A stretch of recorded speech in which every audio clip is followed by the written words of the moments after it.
اور وہ جو پیسہ لے گا اور اس پر خوش ہو جائے گا کہ میں نے ایک ایسی چیز بیچی ہے جو بیچنے کے قابل تو نہیں تھی، لیکن کسٹمر کو میں نے دھوکہ دے دیا اور میں یہ چیز بیچنے میں کامیاب ہو گیا، میں نے پیسہ کمایا۔ یہ جو ہم خوشی محسوس کر رہے ہیں پیسہ کمانے کی حرام کھلا کر کے، یہ ظاہری میں اس وقت تو خوشی کی بات ہے، لیکن یاد رکھیں یہ بدترین زہر لے کر کے انسان اپنے گھر آتا ہے، اور اس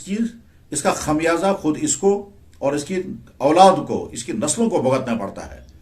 اور بے شمار واقعات اس قسم کے ہیں، خود میرے سامنے، میں نے اس سے پہلے بھی بہت دفعہ اس سلسلے میں گفتگو کی ہے، بلکہ میں نے سال ہر سال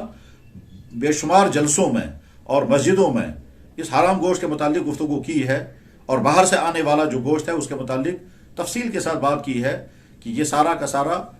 مشکوک ہے، اس میں حلال حصہ بھی ہو سکتا ہے اور اکثر جو ہے وہ حرام ہی حرام ہے، اس لیے کہ یہ بھی پتہ نہیں کہ یہ گوشت کس جانور کا ہے، اور یہ بھی پتہ نہیں کہ اگر حلال جانور کا ہے تو صحیح طرح سے ذبح بھی کیا گیا ہے یا نہیں۔ یہ دونوں چیزیں مشکوک ہیں، اس لیے کہ جن لوگوں کے یہاں حلال و حرام کی حدود نہیں ہیں ان کے لیے تو برابری ہے۔ آخر دنیا میں وہ قومیں بھی پائی جاتی ہیں جو چوہے اور بلیاں بھی کھاتے ہیں، وہ قومیں بھی پائی جاتے ہیں جو سانپ اور بچھو کھاتے ہیں،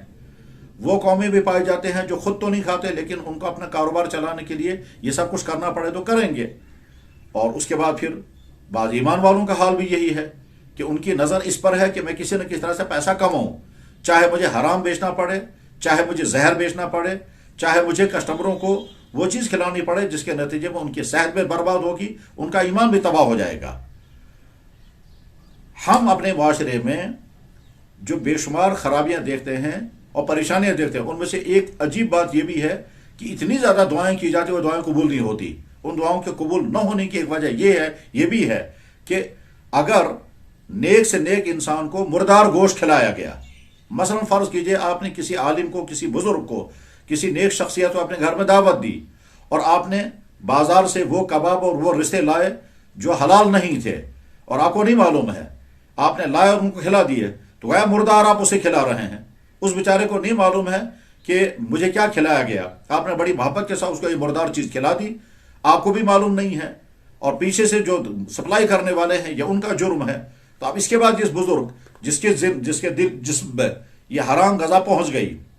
مردار غذا پہنچ گئی، یہ نجس غذا پہنچ گئی، اس کے بعد اس کے دعاؤں کے قبول ہونے کے امکانات کم سے کم ہو جاتے ہیں۔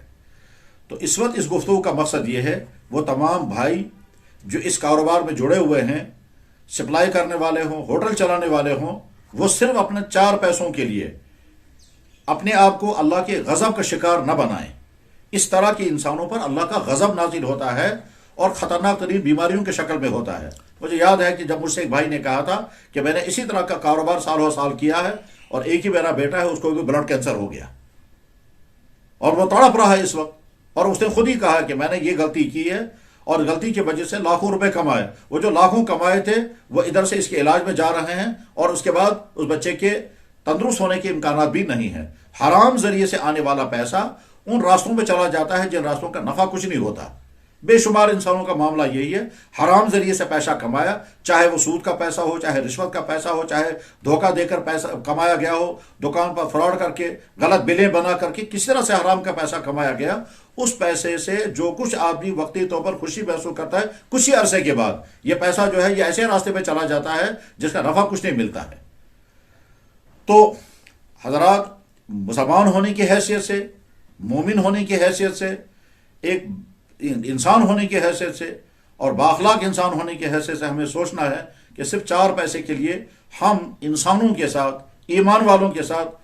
کیسا برا رویہ اختیار کر رہے ہیں۔ جناب رسول اللہ صلی اللہ علیہ وسلم کا مبارک ارشاد، آپ نے فرمایا تم تب تک مومن کامل نہیں ہو جب تک تم اپنے بھائیوں کے لیے وہی چیز پسند نہ کرو جو اپنے لیے پسند کرتے ہو۔ یہ حدیث کی تمام کتابوں میں ہے، بخاری شریف کتاب الایمان میں ہے۔ اس حدیث کے مبارک کلمات اس طرح سے ہیں، لا یؤمن احدکم حتی یحب لاخیہ ما یحب لنفسہ، اور یہ روایت ایک اور جگہ پر دوسرے انداز سے ہے، آپ نے ارشاد فرمایا لن تکن مؤمنا حتی تحب لاخیک ما تحب لنفسک وتکرہ لاخیک ما تکرہ لنفسک۔ اس حدیث کا مفہوم اس طرح سے ہے، اللہ کے نبی علیہ الصلوۃ والسلام الف الف مرہ ان کا ارشاد مبارک ہے، کوئی مومن کامل مومن نہیں بن سکتا تب تک جب تک وہ اپنے بھائی کے لیے وہی چیز پسند نہ کرے جو اپنے لیے پسند کرتا ہے۔ اور یہی حدیث جب دوسرے الفاظ میں آئی تو اس میں ارشاد ہوا آپ علیہ الصلوۃ والسلام نے صحابی کو مخاطب کر کے فرمایا تم تب تک مومن کامل نہیں بن سکتے جب تک تم اپنے بھائی کے لیے وہی چیز پسند نہ کرو جو تم اپنے لیے پسند کرتے ہو، اور اپنے بھائی کے لیے وہی چیز ناپسند کرو جو تم اپنے لیے ناپسند کرتے ہو۔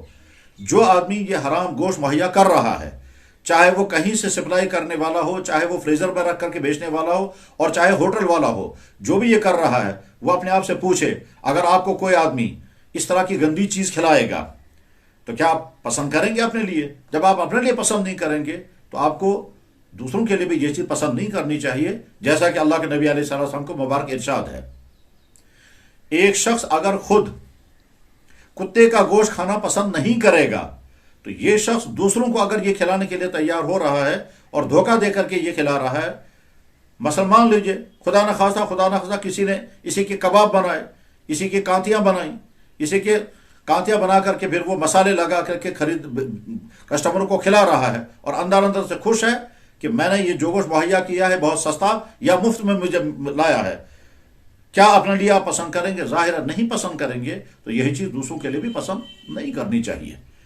ایمان کا تقاضا یہ ہے کہ آدمی فوراً سے توبہ کرے، اور جس شخص نے اس ذریعے سے پیسہ کمایا ہو وہ پہلے پوچھے، معلوم کرے یہ پیسہ اپنے لیے رکھنا اس کے حلال ہے۔ یہ پیسہ جب آپ اپنے بچوں کو کھلائیں گے پھر آپ کیسے امید رکھیں گے کہ جو پیسہ آپ نے کمایا ہے حرام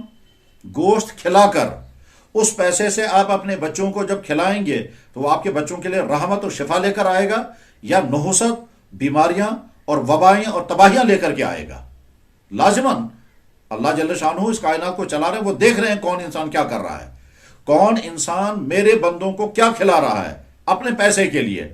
تو وہ تھوڑا ہی اللہ تعالیٰ شانہ آپ کو سکون سے بیٹھنے دیں گے۔ اللہ تعالیٰ فرماتے ہیں وَلَا تَحْسَبَنَّ اللَّهَ غَافِلًا عَمَّا يَعْمَلُ الظَّالِمُونَ، تم ہرگز یہ مت سمجھنا کہ اللہ تعالیٰ غافل ہیں ان تمام حرکتوں سے جو کوئی ظالم کر رہا ہے۔